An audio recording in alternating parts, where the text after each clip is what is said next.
Assalamualaikum warahmatullahi wabarakatuh. Kembali lagi di Apresiasi Puisi.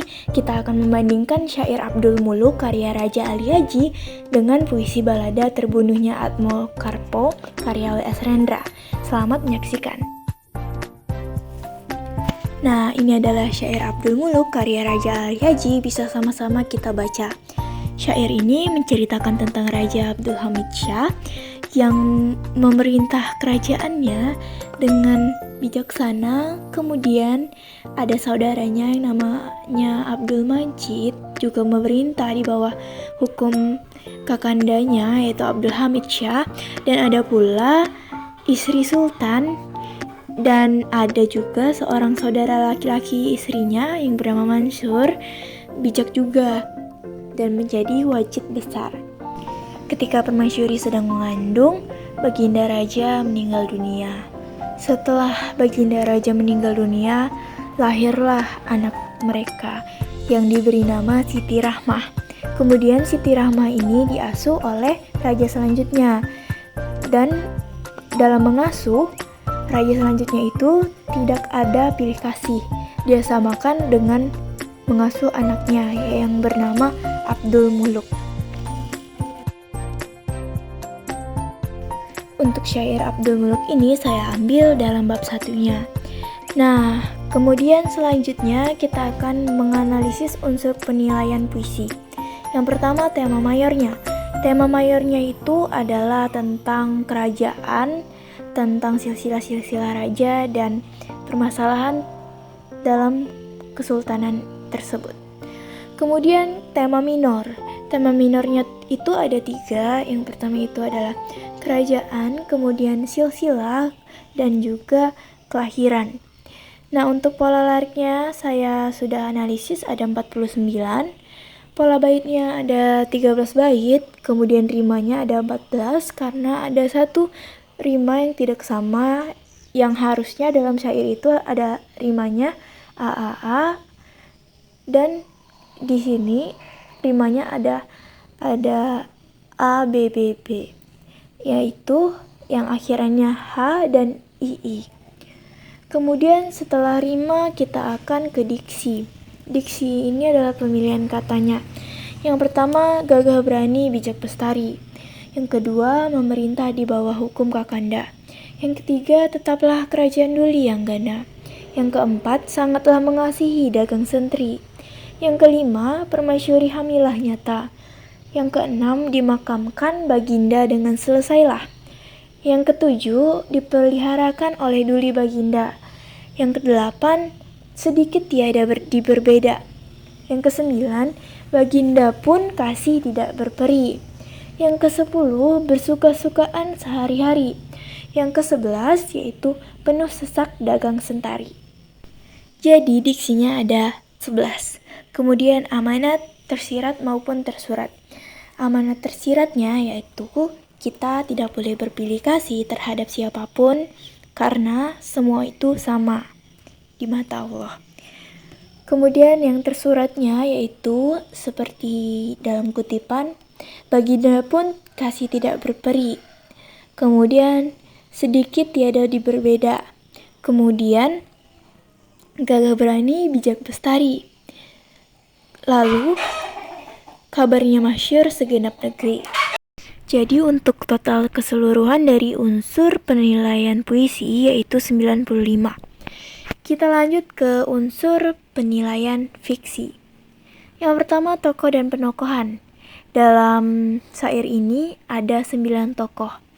Yang pertama itu Abdul Hamid Shah, yang kedua Abdul Majid, yang ketiga istri sultan, yang keempat saudara laki-laki istrinya yaitu Mansur, kemudian Abdul Majid yang kelima, kemudian istri Abdul Majid, kemudian putri dari Abdul Majid yaitu Siti Rahmah, kemudian Abdul Muluk.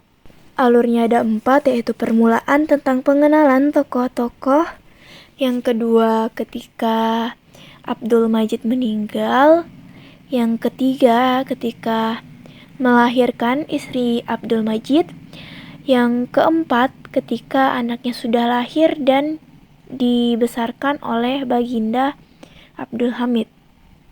Kemudian sudut pandangnya adalah orang ketiga. Totalnya adalah 22 jika kita jumlahkan dengan unsur penilaian puisi tadi. Jadi syair ini mempunyai skor 117. Kita lanjut ke puisi balada Terbunuhnya Atmokarpo. Atmokarpo ini merupakan seorang penjahat atau seorang perampok yang ketika itu dikejar-kejar oleh warga dan akhirnya dia terbunuh di tangan anaknya sendiri, yaitu Joko Pandan. Langsung saja ke unsur penilaian puisi. Yang pertama, tema mayornya ada 1, yaitu pengejaran perampok. Yang kedua, tema mayornya ada 2. Yang pertama itu adalah perampokan. Yang kedua adalah anak yang membunuh bapaknya sendiri. Yang ketiga ada latar. Latarnya ini ada 3, yaitu latar tempatnya di desa, dan ketika itu sedang malam. Yang latar suasananya itu sedang ricuh dan penuh dendam. Yang ketiga adalah pola larik. Pola larik puisi balada ini ada 32. Kemudian pola baitnya ada 4. Kemudian rima. Rima dalam puisi ini tidak beraturan. Jadi saya jumlahkan jadi rimanya ada 6. Kemudian diksi pemilihan katanya itu ada 12, yaitu dengan kuku-kuku besi kuda menebah perut bumi. Yang kedua, bulan berkhianat gosok-gosokkan tubuhnya di pucuk-pucuk para. Yang ketiga, mengepit kuat-kuat lutut menunggang perampok yang diburu. Yang keempat, surai bau keringat basah jenawi pun telanjang. Kemudian yang keempat, mengutuki bulan betina dan nasibnya yang malang. Yang kelima, penunggang baja dan kuda mengangkat kaki muka. Yang keenam, nyawamu barang pasar, hai orang-orang bebal. Yang ketujuh, tombakmu pucuk daun dan matiku jauh orang papa. Yang kedelapan, menderita ringkik kuda muncullah Joko Pandan. Yang kesembilan, segala menyibak bagi derunya dendam yang tiba. Yang ke-10, pada langkah pertama, keduanya sama baja. Yang ke-11, panas luka-luka, terbuka daging kelopak-kelopak angkosa. Yang ke-12, malam bagai kedok hutan bopeng oleh luka. Dan yang ke-13, pesta bulan, sorak-sorai, anggur darah. Amanatnya ada 1. Amanatnya yaitu janganlah mencari rezeki dengan jalan yang tidak benar. Total keseluruhannya adalah 58. Kemudian unsur penilaian fiksi. Tokoh dan penokohan. Yang pertama tokohnya adalah Atmokarpo. Wataknya yaitu jahat, perampok. Skornya sudah 2. Kemudian Joko Pandan. Joko Pandan ini pemberontak. Jadi skornya sudah 4 dan tokoh yang kelima yaitu warga desa. Jadi skornya ada 5. Kemudian alurnya ada 5 ketika Atmokarpo sedang berlari, kemudian warga desa mengepung hutan, kemudian warga desa mengacungkan tombak. Yang keempat, Joko Pandan dicari oleh si Atmokarpo. Kemudian mereka berkelahi dan akhirnya Atmokarpo meninggal. Untuk latarnya ada 3, yaitu pada malam hari, ricuh, dan juga suasananya penuh dendam. Lalu gaya bahasanya.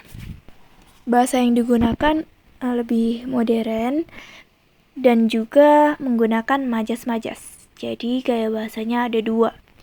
Sudut pandangnya ada 2, yaitu orang pertama dan orang ketiga.